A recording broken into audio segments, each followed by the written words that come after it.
And you know what we've got is. I know what. I say you guys know that what we've got, even though Jeremy keeps asking for samples of it, you guys know that there was a lot of shit covered up in Joe's trial and by the feds, you know. And do you think Matt Bryant should be scared or concerned? I would be if I was him, because he's the one that we recorded the most. I mean, he was buddying up to us with so much information and telling us everything that he probably shouldn't have told us, and collecting souvenirs, you know, throughout the whole thing. So what do you mean by souvenirs? Well, there was a particular somebody in the case that was a big Joe Exotic collector. So Matt was collecting all kinds of souvenirs for this person, and from the very beginning. What does that mean, big Joe Exotic collector? I still don't quite understand what you're saying. Well, one of the people that was after him was also one of his, I don't know. I don't know exactly what to call him. I don't know. You know, it just became very, very obvious that this person had a vendetta. Or targeted Joe for a long, long time prior to 2008 or 2018. Oh, really? Oh, yeah. Not another cat person. What? Was that another cat person, or was that? No. It was one of the federal prosecutors. Oh, okay. Well, not that in and of itself is. I mean, Matt Bryant reached out to me a few times over the last 6 months, and he did seem worried about, I guess, you leaked things or suggested you might have information. He just definitely felt worried. Okay, but you never told me specifically what you have.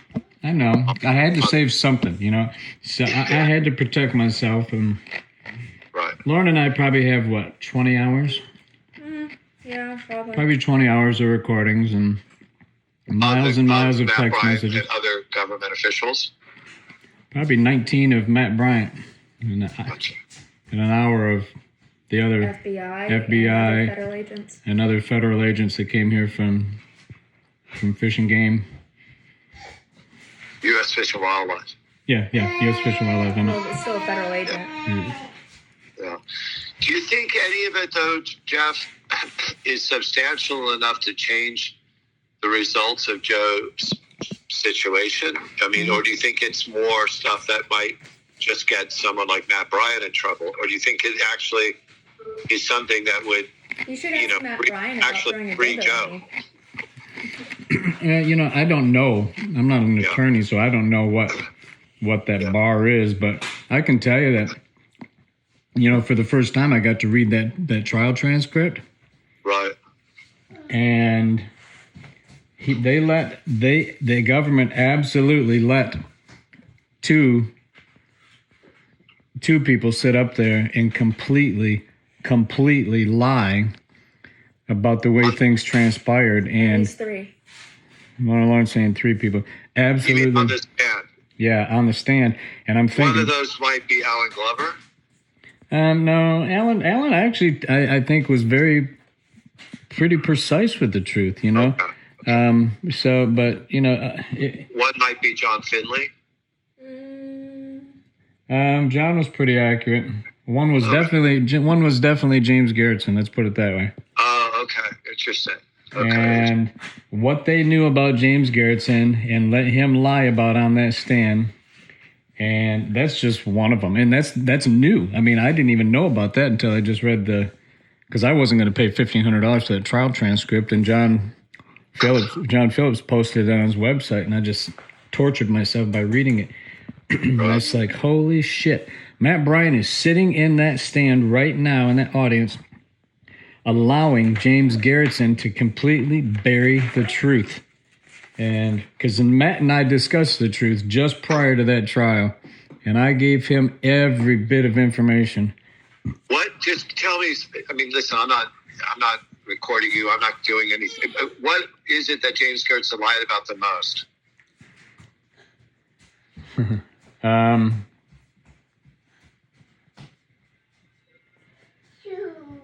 I mean, listen, I know he lied about why he was doing this in the first place. I know the government had, obviously could have charged James for, the lemur, the ringtail lemur. He could have charged them maybe for credit card stuff. I mean, he didn't do it just because he's a nice guy. But what was it that he said that was the biggest, in your eyes, sort of, lie?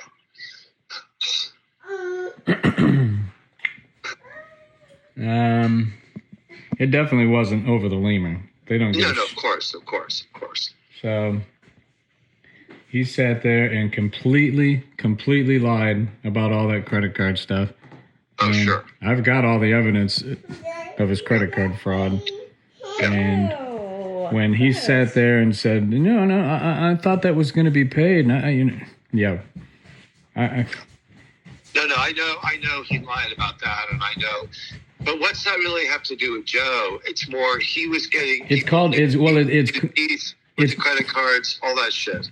It's the Brady Act. You can't use you can't withhold exculpatory or evidence that could possibly be beneficial or that could impugn the testimony of your witnesses. You can't. I mean, that's the Brady Act is grounds for a reversal of a conviction, and that's not. And like I said, James doing that I only learned about that in the last 2 months. What we have. Wait, how did you only know about that in the last 2 months? I knew about that, the credit card fraud. I knew about the credit card fraud. I know probably is better than anyone but James because he described it to me to a T, and I was trying to figure out how he was doing it, but I only learned about the lies. He would get fake Social Security numbers from people, like or real people that weren't. Like he did this weird thing. I'm trying to remember what he used to do. He told me one time. Yeah. I can't remember, but anyway. Yeah, But the fact that the defense didn't know that information, you're saying? No, I'm saying that I didn't. I only learned of his that they sat there and allowed him to lie. When you got James Garretson, who is the government's key witness and the government's informant, and when he's questioned about his credit card activity he sits there and completely lies about it, and Matt Bryant allows that to happen. So how would that not have impugned his credibility to the jury?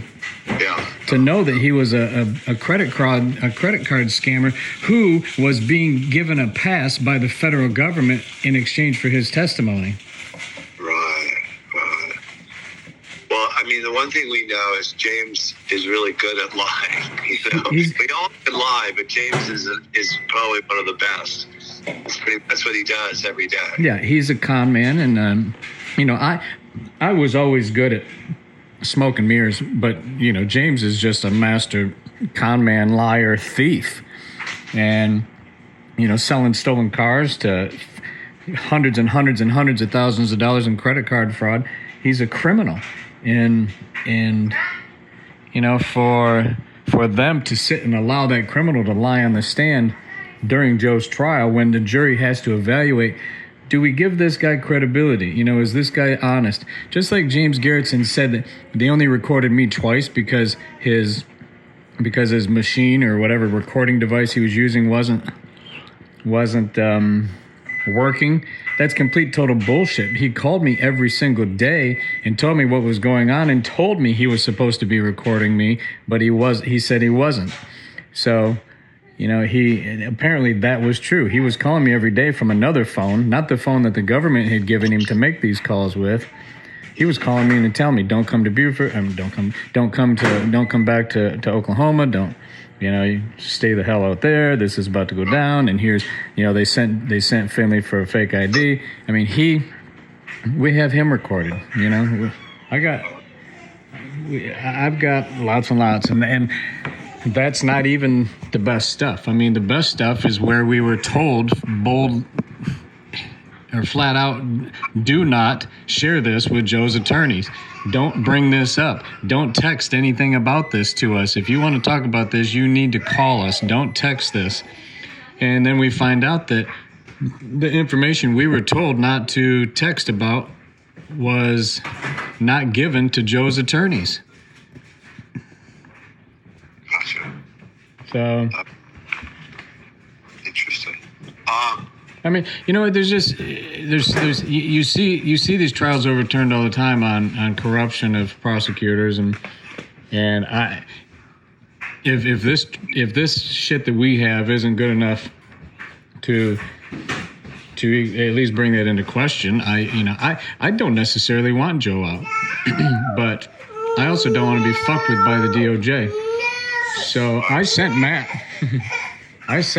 a text about, I don't know, 2 months ago, before the Dr. Oz show, after the DOJ was fucking with me. Matt quit answering.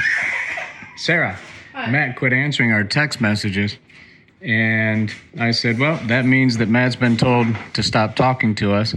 So I texted him a message. I said, I'm sorry for what I'm about to release, but you guys brought it upon yourself. Never got an answer. Yeah, I think he's nervous. Well, he ought to be. I got that feeling. Well, that tells you right there. He knows shit went down that wasn't supposed to go down. Yeah. And what do you think? You give me a sense of what that could have been that went down, that he did, that was inappropriate, or that was... We would go to him with information, and he would tell me not to discuss it. Don't bring it up anymore. I don't want to hear it. Don't text that. And and that's recorded. Oh, like what kind of information? What was he worried about? That would maybe the evidence that proved witnesses were being coached and lied, and they were. It's really involved on one of them, but it's I'm not sure. It's like I said, I can't assure Joe or John. But was it witnesses that never had a chance to testify, or witnesses that did testify? Witnesses that did. That did. Yeah. Can you give me a name? No. I'd rather not. Okay. Well, let me just say this then, as I wanted to thank you for everything you did over the last few days, but also, if you are ready at some point to share the information that you have,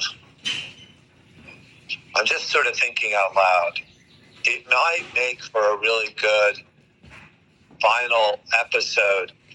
Like, if we come out with what, we're doing a story on, the Carol Don Lewis stuff. We're doing, some stuff on the doc and all that stuff, and sort of, what ended up happening with Tim and you a little bit, but, and a little bit on Joe, because not a lot to do on Joe. But if we get this out there at some point, let's say at the end of the year, but there could be like this sort of like final episode after that. And maybe that final episode involves what you're talking to me about right now. And if you actually have all that information, and we can buy that content from you, I think there's no value in that. I know, but you guys just don't pay enough.